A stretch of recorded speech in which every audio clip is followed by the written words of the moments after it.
Muito boa tarde. Seja muito bem-vindo, seja muito bem-vinda aqui em mais um programa. Que bom, como é que foi a tua semana aí? Foi legal a tua semana? Como é que passou a semana aí em todas essas... cada semana que a gente vive agora é uma semana importante, né? Porque a gente tem que se manter vivo, né? A palavra de hoje agora é se mantenha vivo. Se cuide, né? Se cuide. Se você se cuidar, você automaticamente está cuidando dos outros. Se cada um cuidar de si, isso vai dar um efeito para todo mundo, né? Vai ficar bom para todo mundo. Agora, se o cara não se cuida, ou seja, ele não usa máscara, ele não lava as mãos, ele não usa álcool gel. Cara, todo lugar que eu vou tem um álcoolzinho gel assim que a gente leva no bolso e passa tal. Por quê? Tem duas formas de a gente ser contagiado aí pelo coronavírus. Uma exatamente pela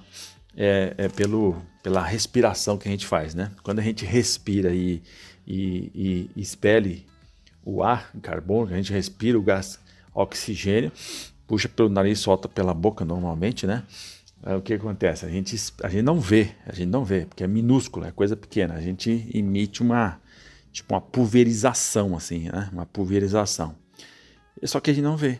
E essa pulverização ela fica no ar, e como ela é bastante leve, ela fica ali no ar por um bom tempo. E ali é onde está o vírus. Porque às vezes é muito importante entender que boa parte da população ela é assintomática, ela não manifesta os efeitos da doença, mas tem a doença, mas tem o vírus e fica contagiando. E segundo a estatística, de cada um infectado, ele contamina no mínimo 3. E o controle está exatamente quando isso é menos que 1, né? Menos que 1. Ou seja, quando está 1, aí você tem o controle dele. E como é difícil de fazer essa precisão, porque nós não temos isso, em alguns lugares se faz, em outros lugares não se faz e tal, então a gente tem que se cuidar, né? E a outra forma Então pensa bem, cara, pensa aí o tanto que a gente respira e solta, né? Então quanto mais aglomeração de pessoas, mais isso vai acontecer, né? Esse efeito pulverizador, assim, né? Aí o que acontece? Aumenta a possibilidade. Por isso que não pode aglomerações, porque aumenta muito o risco de exatamente ter a combinação. Por isso que a gente usa a máscara.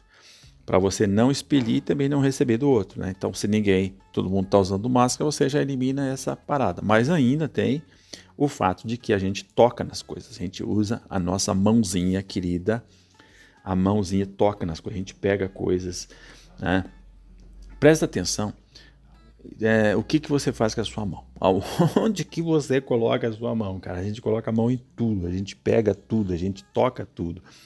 E se você... Aí que vem um detalhe, né? Se você usa álcool adequadamente, se você lava as mãos adequadamente, significa que você vai matar o vírus ali. Você vai limpar as suas mãos. Ok.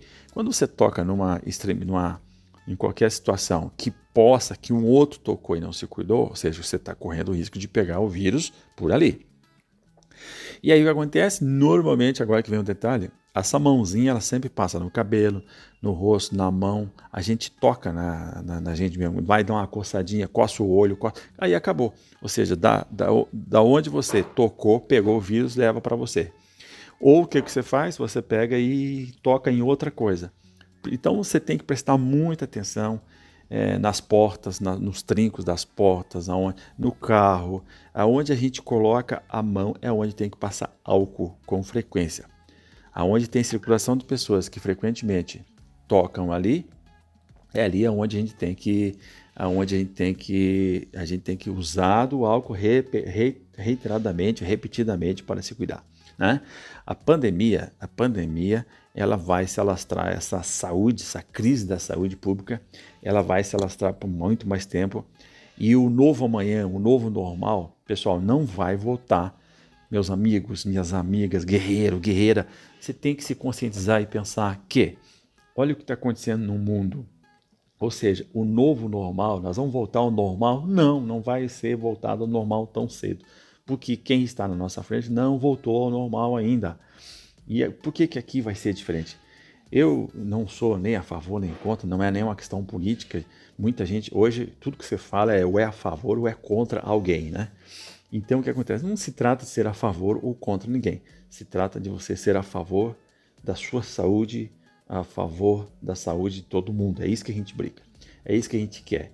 E aí, é necessário fazer o quê? É necessário se cuidar. E, independente de quem esteja dizendo o que eu não disse, ou sei lá o quê, o fato é que a gente tem que saber olhar o mundo, olhar as notícias, aquilo que está acontecendo. E, cara, eu não sei como é que é, mas uma coisa é certa. Você tem que ser cauteloso e preventivo. Isso é da natureza, você tem que ser preventivo. Muito mais o vigilante ainda que trabalha com segurança, e segurança é o quê? É prevenção. Não existe segurança sem procedimentos de prevenção. A mesma coisa eu puxo para cá. Não existe saúde sem procedimentos de prevenção de sem prevenção dessa doença que é infecto-contagiosa. Ela infecta e contagia as pessoas, né? Você fica infectado e contagia outras pessoas. Então você tem que quebrar esse ciclo, e quebrar esse ciclo é cuidar desses 2 pontos. Usar a máscara de forma adequada ainda, porque se você toca na máscara, depois toca. O que eu vejo mais é o seguinte, o pessoal acha que o queixo é que é o problema, né? O pessoal acha que tem de queixo protegido é brincadeira. Quer ver? Você olha, no carro, todo lugar que você vai, o cara tá com a máscara no queixo. Ou seja, cara, não dá, né? Então, tem que procurar cuidar disso aqui, porque você vai estar cuidando de você mesmo. E você, cuidando das mãos, onde é que você toca as mãos, onde é que você coloca as mãos, e isso ser... álcoolzinho ali com paninho, você vai lá e resolve essa parada. Então, vamos fazer isso independente de partido, independente de ideologia, independente de religião, independente seja lá o que for. Você não vai querer correr o risco de pegar esse negócio e ter uma situação agravada quando hoje não se tem remédio para isso, não se tem vacina. Provavelmente vai até o final do ano, no começo do ano, para se ter uma vacina para isso aí. Então a regra a única forma, o único caminho, o único recurso que tem, a única vacina hoje possível para evitar é você não se expor. Ou seja, não se exponha, não provoque aglomerações. Mantenha a distância, seja inteligente nesse aspecto. Não vá, eu preciso ir no mercado, não vá na hora que está cheio de gente. Não leve a família toda, vá só você. Proteja as pessoas, veja as pessoas da sua família que são da área de risco, que são daquela faixa de risco. Proteja-os, porque só existe uma forma de esse vírus chegar lá, é você levar. Então tem que proteger, tem que se acautelar, tem que se alterar. Por quê? Porque a gente sabe que a saúde pública no Brasil não é lá essas coisas. E agora, nesse momento, é pior ainda, né? Porque continua chegando as pessoas normais lá, que já demandam da estrutura da saúde pública. Já chega lá os acidentados, já chega lá os infartados, já chega lá os AVC, já chega aquelas pessoas que já precisam normal, isso é da vida normal. Agora, o que está acontecendo agora? Tem um sobreposto, tem uma hiperprocura que é a demanda do coronavírus. Então, quanto menos acidente, quanto menos pessoas chegam lá, melhor. E se você tiver que chegar, pensa que vai ser triste, porque não vai ter recursos. Vai estar muito concorrido a situação para a questão do tratamento do coronavírus.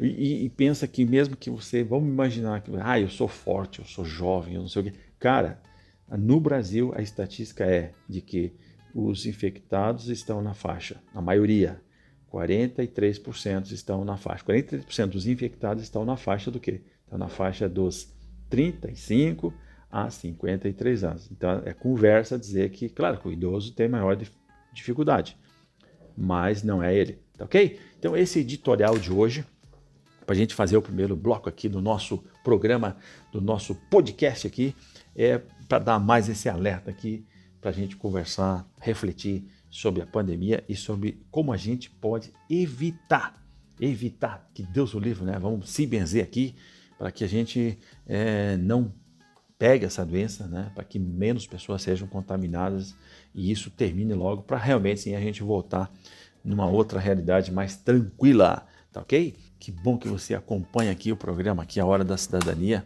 É o momento que a gente faz um olhar, é um momento que a gente faz um programa aqui na rádio com um olhar para você, sempre aqui na perspectiva do vigilante, sempre na perspectiva da guerreiro, sempre na perspectiva da guerreira, mas você que não é vigilante, obviamente também é atendido. Por quê?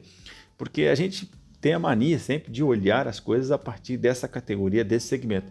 Mas a rádio, ela é difusa, né? Ou seja, os ouvintes da rádio são muitos, são de todos os segmentos, de todas as categorias, né? E obviamente, as informações aqui colocadas você pode adaptar para você, com certeza, né?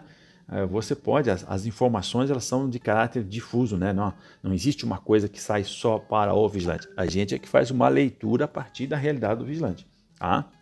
Então pode ficar muito tranquilo que você vai ser bem atendido aqui se continuar na rádio e só fazer adaptação. E você também pode mandar alguma pergunta, a gente vai colocar o link aqui, ali no banner do programa, aqui um link que você pode mandar, clicou ali, a gente vai facilitar a vida, tá?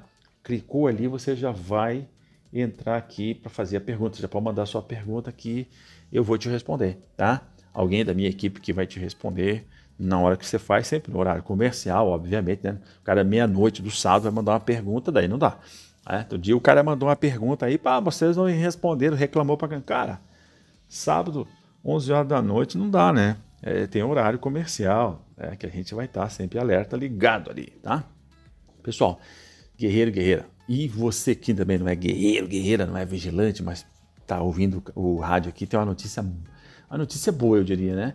A notícia é boa. Você trabalha exposto à insalubridade? Ou vigilante, você já trabalhou exposto à insalubridade? Né? Você já trabalhou exposto à insalubridade? Então tem uma coisa boa aqui, uma decisão que aconteceu na semana passada. Foi na sexta-feira, dia 19, que saiu essa decisão aqui da Turma Nacional de Uniformização. Tá? Turma Nacional de Uniformização. O que é isso? O que é essa Turma Nacional de Uniformização? É complicado de explicar assim, mas para você entender que não é advogado e tal, mas é assim, é a Justiça Federal, ou seja, é o juizado especial, né? Então, cada estado tem um juizado especial, cada regional da Justiça Federal tem um juizado especial que atende aqueles processos que são menores, todos aqueles processos que o valor da ação seja até 60 salários mínimos, vai ser julgado pelo juizado especial. Né? Então é tipo assim, um negócio de causas menores, né? E o que aconteceu com essa Turma Nacional de Uniformização? Eles julgaram o tema 213, o tema, cada vez que chega lá um tema, cada vez que chega um objeto, uma discussão lá, tem um número, né? O tema 213. O que a turma lá decidiu? Decidiu que o segurado do INSS ele pode recorrer diretamente à Justiça Federal para exigir aposentadoria especial por insalubridade, nos casos em que o benefício foi negado. Por quê? Porque o trabalhador utilizava EPI, equipamento de proteção individual. Então, primeiro vamos entender a diferença entre insalubridade e periculosidade, porque o vigilante está exposto à periculosidade e existe a insalubridade. Agora, pode acontecer que o vigilante, que hoje está exposto à periculosidade, lá na história dele, lá olhando para a história de trabalho dele, né, da vida laboral dele, ele teve experiência de trabalhar numa empresa que tinha insalubridade. Eu digo assim que a periculosidade é o mais fácil de ser comprovada, porque ela é mais restrita. A insalubridade ela é mais difusa, né? Ela é mais difusa, tá? E existe muita regulamentação, né? Porque são muitos os agentes nocivos. Então, o que é a primeira coisa? O que é a periculosidade? Periculosidade é quando, é o caso do vigilante, que ele trabalha exposto, incorrendo em riscos à sua vida, à sua integridade física e à vida no exercício da sua função, que a função do vigilante é impedir e inibir a ação criminosa. Então, quando você, vigilante, você guerreiro, você guerreira, quando você vai fazer o exercício da sua função, você está expondo a sua integridade física e a vida. Porque mesmo que seja armado ou desarmado, você está numa portaria de uma empresa, chega um camarada alterado que quer entrar, você vai ter que se opor a ele, e independente se você estiver fazendo uso de arma de fogo ou não, né? Ao fazendo isso, você vai expor a sua integridade física, né? Ou a sua vida, porque esse camarada pode, de repente, tirar um material contundente, pode pegar uma madeira, pode ter uma arma, uma faca, um canivete, alguma coisa lá que possa causar riscos à sua integridade física e até à vida, né? Legal? Assim como você, de repente, você pode estar no transporte de valores. Então, um vigilante de transporte de valores é outra situação, outra circunstância, ou na escolta, que aí é o uso de arma de fogo, ou numa agência bancária, usando arma de fogo, em qualquer circunstância mais grave que possa ocorrer ali de ação criminosa, você vai estar expondo a sua integridade física ou a vida, né? Muito bem. Então, agora, a insalubridade. Insalubridade tem relação com o ambiente de trabalho, né? Tem em relação ao ambiente, não é ao exercício, mas o ambiente do trabalho. Então, vamos imaginar aí o ambiente que tem, nesse ambiente, por causa do conjunto das coisas que tem ali, o meio ambiente onde é exercido o trabalho, ele possui agentes nocivos à saúde. É diferente. E esses agentes podem ser físicos, químicos e biológicos, que vão aos pouquinhos afetando a saúde do trabalhador, né? Por exemplo, o vigilante agora, nesse período da pandemia, o que aconteceu? Ele está exposto à periculosidade, mas também está exposto à insalubridade, que é um fato novo, um dado novo que aconteceu nesse período agora, né? Ou seja, o vigilante que não ficou só exposto à periculosidade, mas, pelo seu exercício da sua função, mas o ambiente, né? Existem relacionamentos ali que podem provocar a insalubridade, que é o caso o agente biológico, né? Tem o agente químico, físico e biológico. Então aí que seria o agente biológico infecto-contagioso, que é o vírus, né? Então, o que essa decisão está dizendo? Que para evitar a insalubridade, as empresas fornecem EPI, que é o equipamento de proteção individual, para quê? Ou para resolver, para diminuir a intensidade da ação desse agente nocivo, ou para eliminar o risco, né? Para eliminar o risco que ele poderia causar mal à saúde da pessoa, tá? Então, na insalubridade não é tanto risco de vida, é risco à saúde, tá? E essa decisão, desculpa aí, sabe por que ela é importante? Porque antes dessa decisão,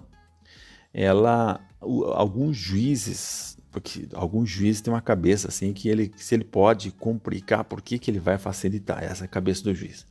O que ele fazia? Se o tema era a discussão sobre IPI, né, sobre a eficácia da IPI, porque o que faz? O trabalhador ele recebe um IPI que ele não tem eficácia, ou seja, ele não reduz a capacidade, e para isso tem que ter uma perícia. E você sabe que as empresas muitas vezes pagam para uma outra empresa fazer essa perícia. E é claro que se essa empresa vai lá e a ideia dela é diminuir o reflexo exatamente da insalubridade, porque a insalubridade é regulamentado na CLT. E conforme a perícia, pode enquadrar a insalubridade no grau 10%, no grau 20%, né, ou no grau 40%. Tá? Então, 40% geralmente é o que é mais grave e tal, e que vai gerar direito à aposentadoria especial. Mas é muito comum aí no 20% de insalubridade. Então, 20% de insalubridade não vai ocasionar, onde já tem aí as regulamentações próprias para cada situação. Então, nem tudo que é insalubre vai gerar aposentadoria especial. Tá? Muito importante isso. Então, o que o juiz dizia? O juiz dizia que quando estava discutindo a eficácia do IPI, deveria primeiro ser questionado a Justiça do Trabalho com um processo contra o empregador. Depois que tivesse esse processo contra o empregador, em razão do uso do fornecimento do IPI sem eficácia, é que você tinha que procurar a Justiça Federal para discutir daí, perante o INSS, a questão da possibilidade ou não de se aproveitar daquele tempo como especial. E isso era muito ruim porque dificultava, né, a questão de tempo e dificultava todo o processo. Então, muito importante, como eu estava dizendo, teve 3 efeitos essa decisão. A primeira foi essa, que padronizou no âmbito da Justiça Federal, que agora não precisa mais o vigilante, né? Estou pensando aqui no vigilante, mas pode ser você que está me ouvindo que não é vigilante e trabalhou em período em que tinha insalubridade, né? Você trabalhou lá onde tinha ruído, tinha material infecto contagioso, ou tinha agente químico, né? Por exemplo, posto de combustível, frentista. é agente químico, né? Você trabalhou em serraria, ruído, né? Você trabalhou no caso, supermercado que você tem, que tem a câmara fria, alguma coisa assim, é o frio, agente nocivo frio, agente nocivo físico, né? É considerado. E então antes dessa decisão que a gente estava dizendo, a compreensão dos juízes sobre o tema, né, considerava que se tivesse discutindo a eficácia do IPI, primeiro tinha que ir na Justiça do Trabalho. Agora acabou essa brincadeira, né? Ou seja, agora isso facilitou bastante, porque isso, às vezes o vigilante nem ia atrás. Eu já vi muitos vigilantes assim, mas vai dar muito trabalho isso tal, né? Porque vai ter que fazer primeiro um processo na Justiça do Trabalho para depois voltar. Ou seja, os juízes se livravam. Eu tenho a impressão às vezes que o juiz ele quer se livrar do trabalho, sabe? Porque ele quer se livrar dele, cria um probleminha que aí aquilo demora para chegar nele, tá? E ainda tem outro detalhe, né? Ainda sobre a possibilidade de questionar na justiça a real proteção oferecida pelo equipamento, essa decisão também dispensa a obrigatoriedade de que essa contestação à eficácia tenha sido feita na hora do pedido administrativo da aposentadoria. Porque muitas vezes é muito importante assim, quando a gente vai fazer um pedido no INSS, você tem que fazer todo o pedido ali para que o INSS negue e aí você vai para a justiça. Se você vai para a justiça sem ter essa negativa daquele ponto, o juiz vai dizer que aquele ponto o INSS não teve oportunidade de se manifestar. E lá na justiça ele não vai considerar. Então o que acontecia? Fazia-se o pedido de aposentadoria especial por insalubridade desse período, né? E o que acontece? Juntava lá os PPP, juntava lá o LTCAT, mas não havia um pedido expresso, um pedido específico dizendo o quê? Em que pese, né? O IPI, lá no documento, o IPI, lá eles vão colocar assim, agente nocivo, o ruído. Mas tinha IPI. E o IPI, o que acontece? Reduzia o ruído. Então, ok, beleza, não é caso de aposentadoria especial.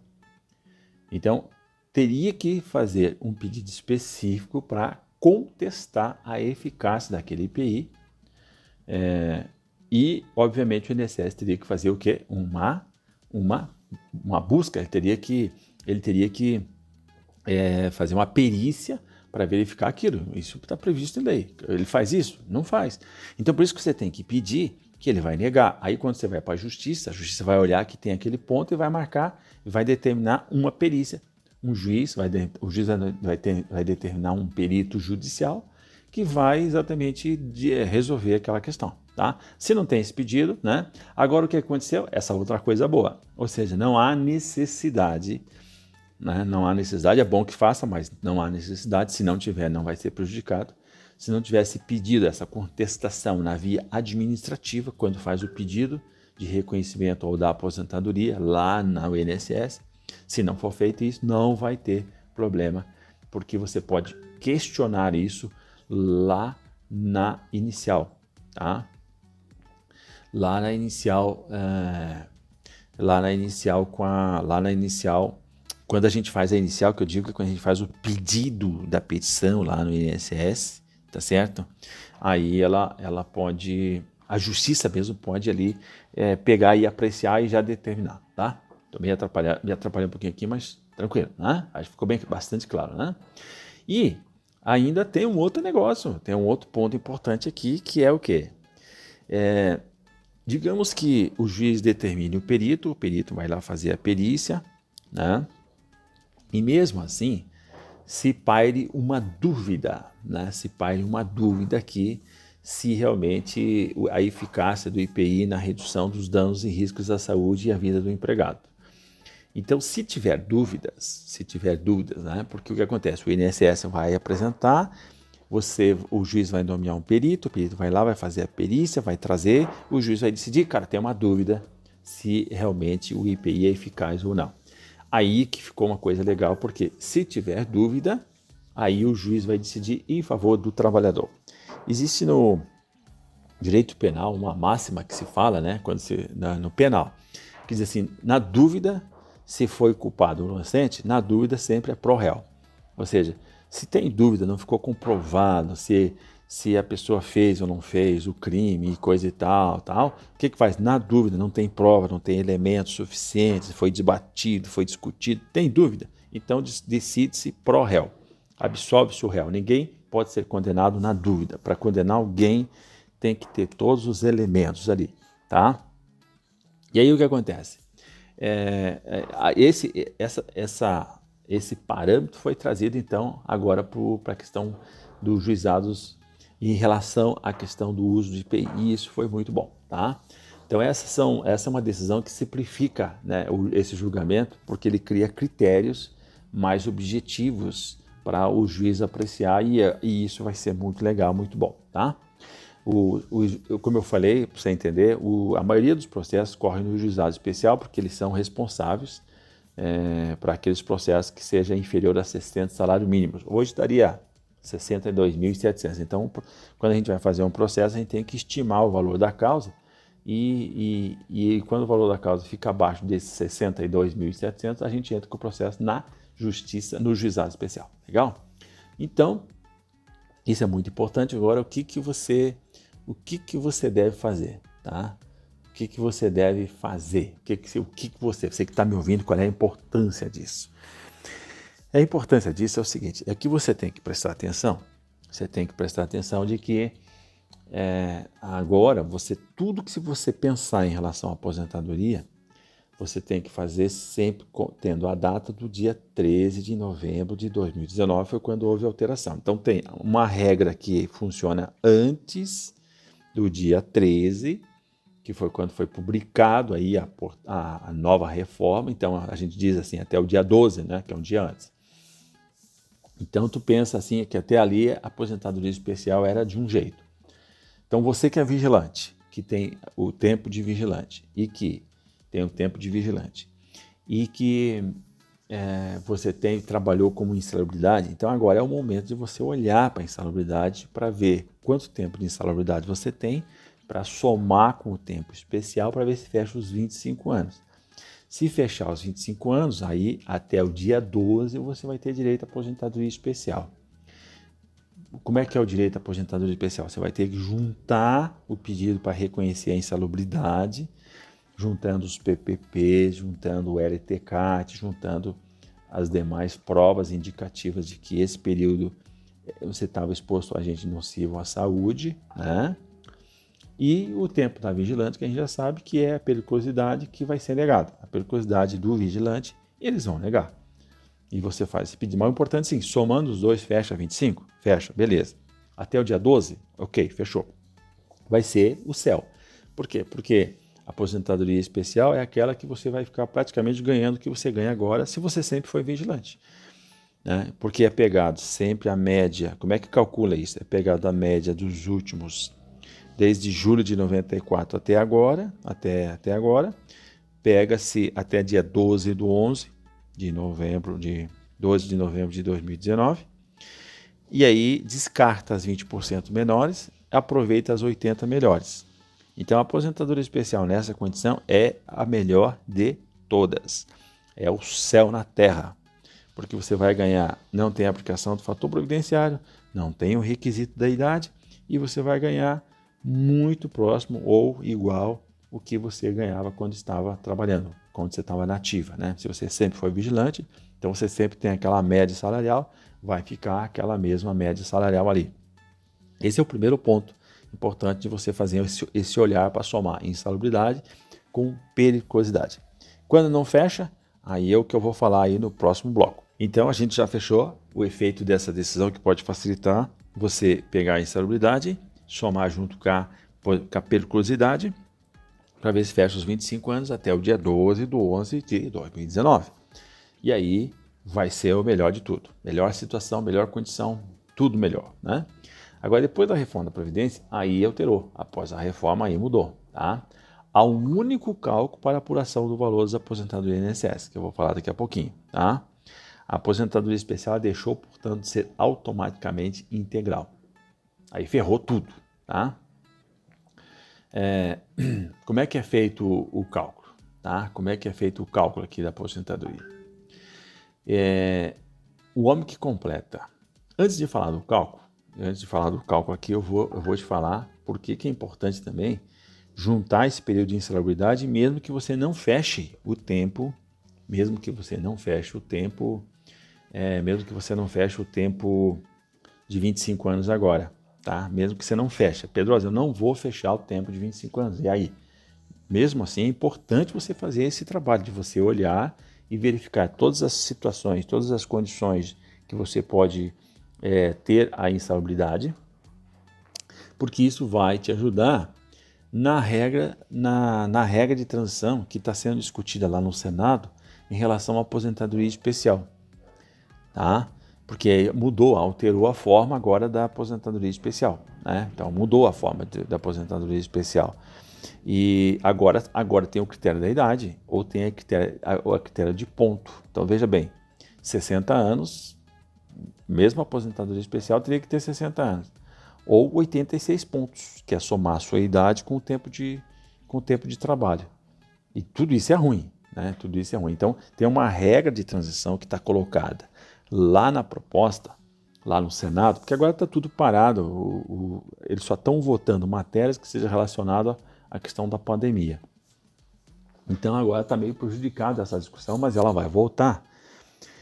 E o que está dizendo lá essa regra de transição? É a regra de transição que é aquela que já existe na aposentadoria comum. Por isso que eu acho que eles vão equiparar, porque se eles deram essa chance na aposentadoria comum para quem estava muito próximo, eles também, é uma coisa bem razoável de eles também equipararem isso para quem está na condição de aposentadoria especial. Então, isso tem muito boa chance, muita possibilidade, é bastante razoável de ser aprovado, que é o quê? É aquele que está há 2 anos de fechar o tempo, que estava há 2 anos da aposentadoria especial, na data lá da reforma, ou seja,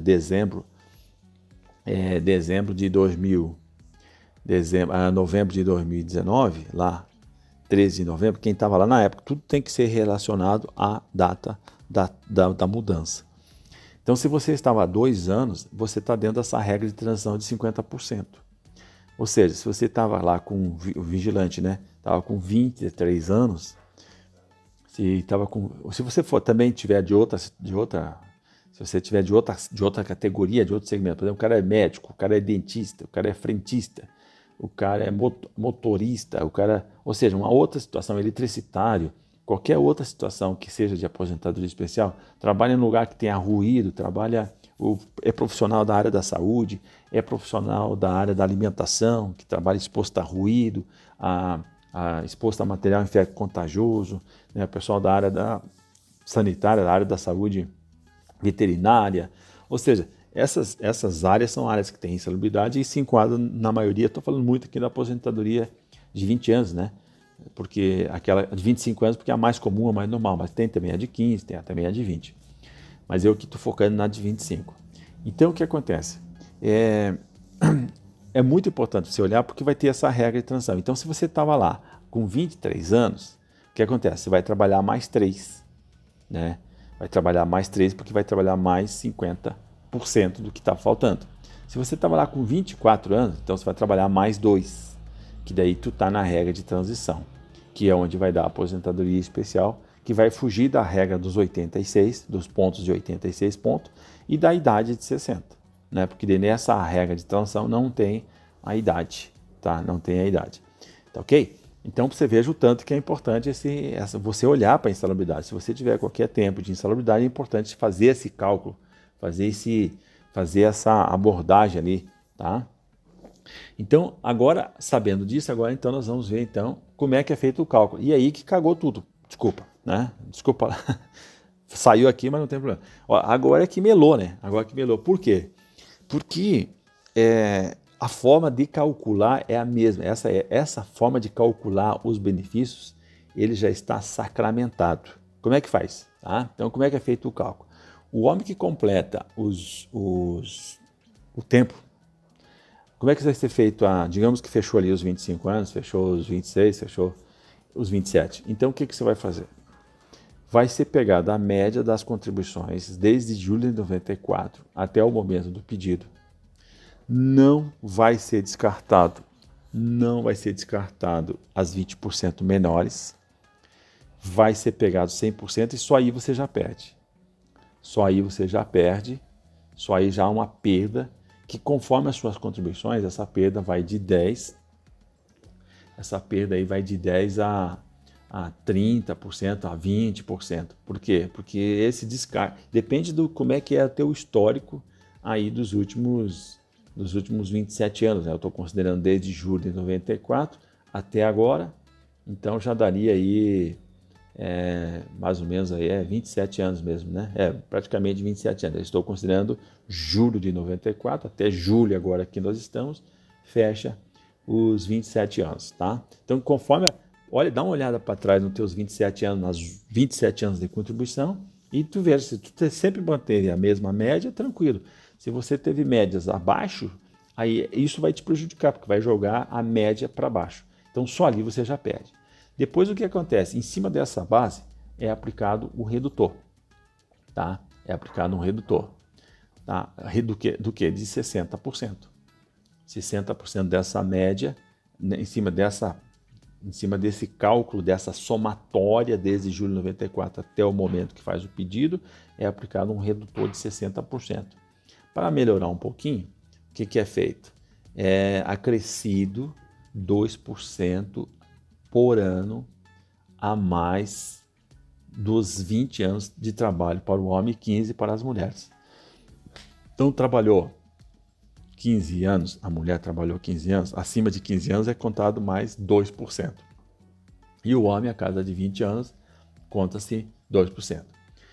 Vamos colocar aqui um exemplo, que daí eu acho que fica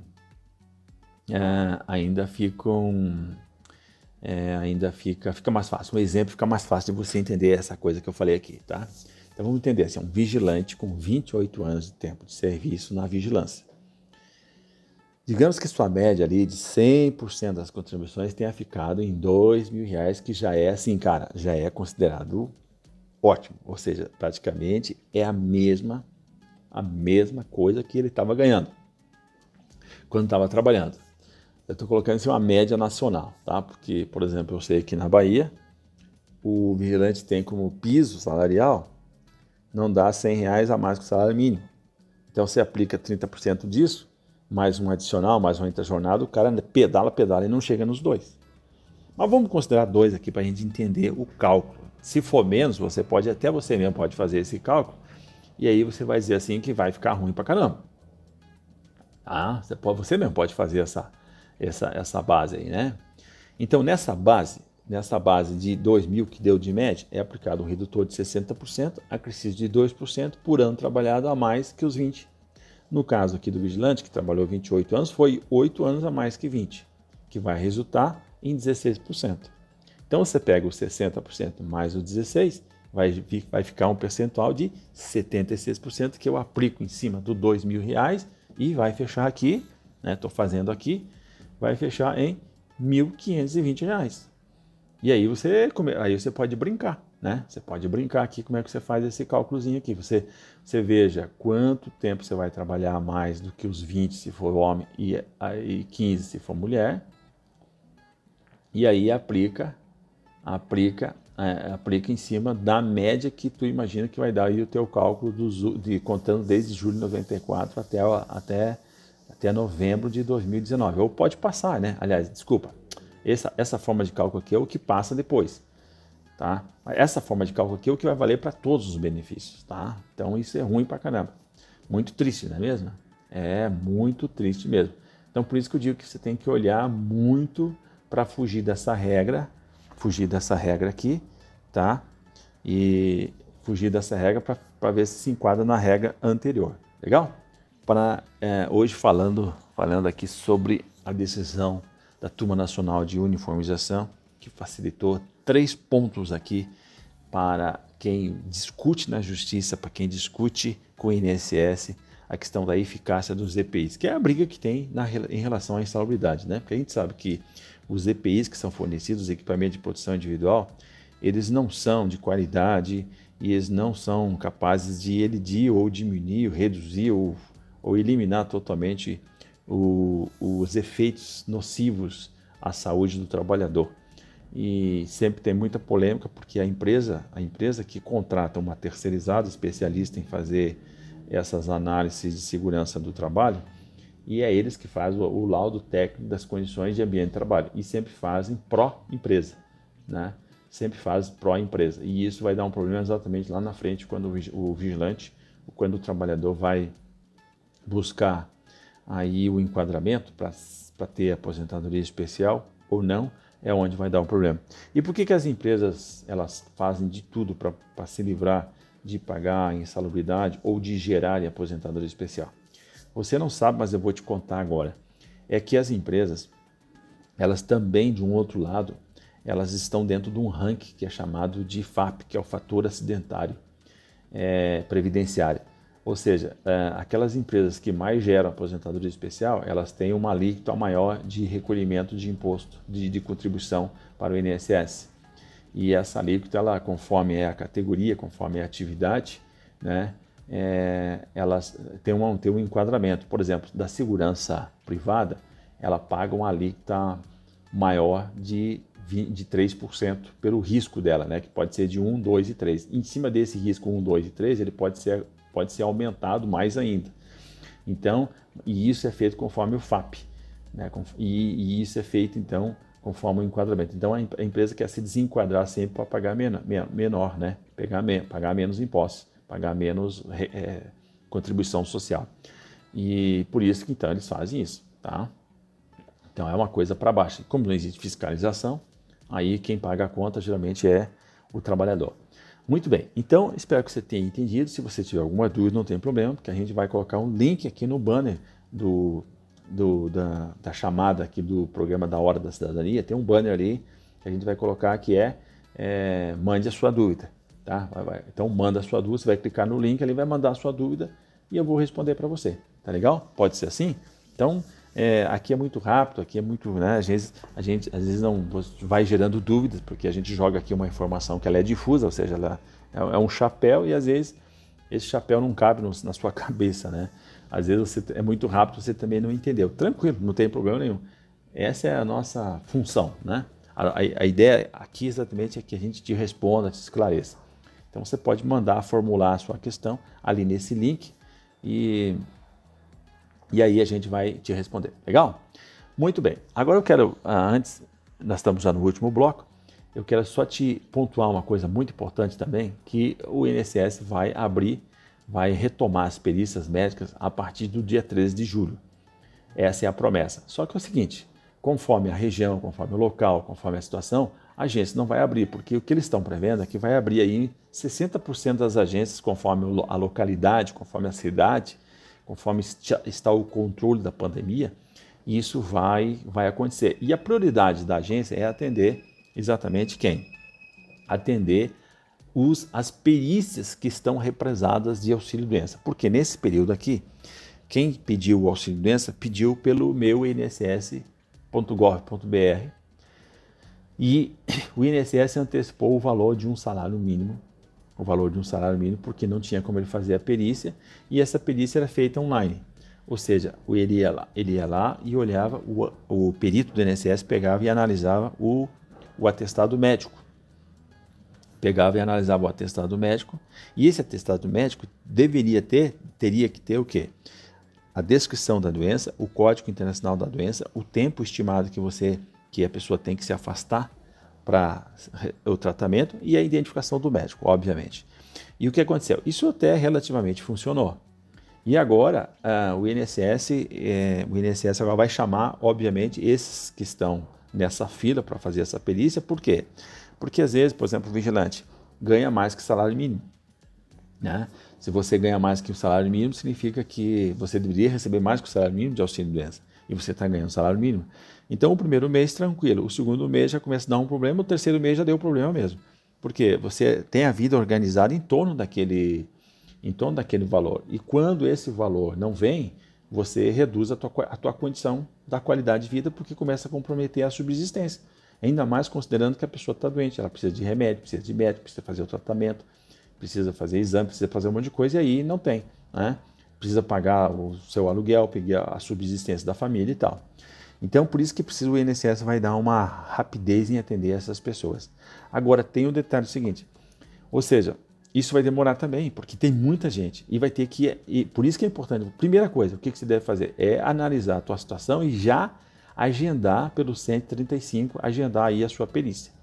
Tá? Se você está nessa situação, você tem que ligar lá ou entrar pelo meu INSS e agendar a sua perícia, para que você já fique marcado, já saia na frente ali. Se for o caso de que a alternativa que teria para isso, para receber integralmente o valor, seria fazer um processo judicial. Tá? Então, qual é a alternativa para mim ganhar o valor que eu deveria estar recebendo? É você fazer um processo judicial, porque vai abrir dia 13, em algumas situações, em alguns lugares, pode ser que isso seja prorrogado, e mesmo que seja aberto, vai ser agendado e não vai ter o atendimento normal como estava tendo antes, ou seja, vai atender menos pessoas por dia e isso vai se alongar. Então, qual é a solução que tem, Pedrosa? A solução é fazer um processo judicial com pedido de antecipação da tutela, que é quando o juiz olha a situação e antecipa. E isso é rápido, porque o juiz vai dar uma liminar para antecipar. E o que o juiz vai verificar? O juiz vai verificar uma coisa, o perigo da demora e a razoabilidade de você ganhar esse benefício ao final, porque ele vai estar antecipando uma decisão que ele só daria no final do processo. E o que indica isso para ele? É que o INSS já te antecipou 1.045.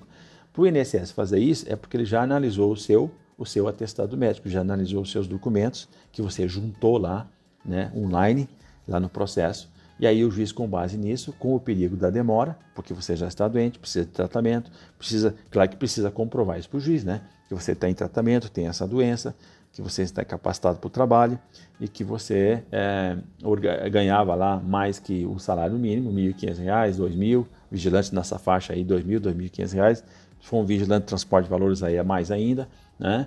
E você está ganhando salário mínimo, então você ganhava 3 salários, está ganhando um salário mínimo, então, ou seja, não tem como, né? A situação não pode perdurar por muito mais tempo, você está num estado de necessidade que o risco da demora vai te causar um prejuízo maior. E aí o juiz muitas vezes concede, tem sido bastante razoável, o juiz concede a antecipação da tutela, determinando que o INSS, num prazo X que ele vai dar, complemente e pague você integralmente. Tá legal? Então essa informação é importante, é uma coisa da hora e você fique alerta ali. E se tem alguma dúvida relacionada a isso também, você usa o link ali no banner da rádio, acessa ali o site da rádio ali, né?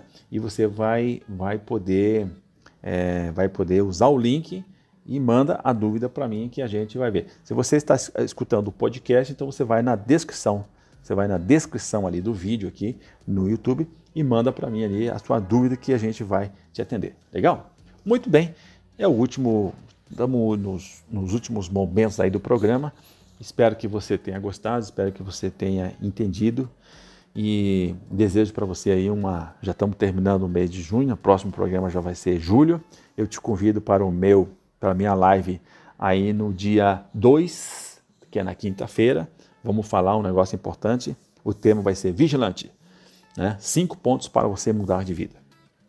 5 pontos para você mudar a sua vida. Vigilante, o que será que são esses pontos? Não sei, você vai ter que vir na live e talvez a gente faça o próximo programa também com esse tema, legal? Então vou desejar aqui para você muita saúde e prosperidade, peço que você se cuide, peço que você nesse momento de pandemia, nesse momento de guerra que nós estamos contra o coronavírus, de combate ao coronavírus, que você se cuide, zele, porque você se cuidando, você está cuidando da sua família, está cuidando dos outros e você é um profissional relevante, importante para a sociedade e mais importante ainda para a sua família. Cuide-se, fique com Deus, até a próxima semana, um abraço e muito grato pelo seu prestígio. Tchau, fui, um abraço.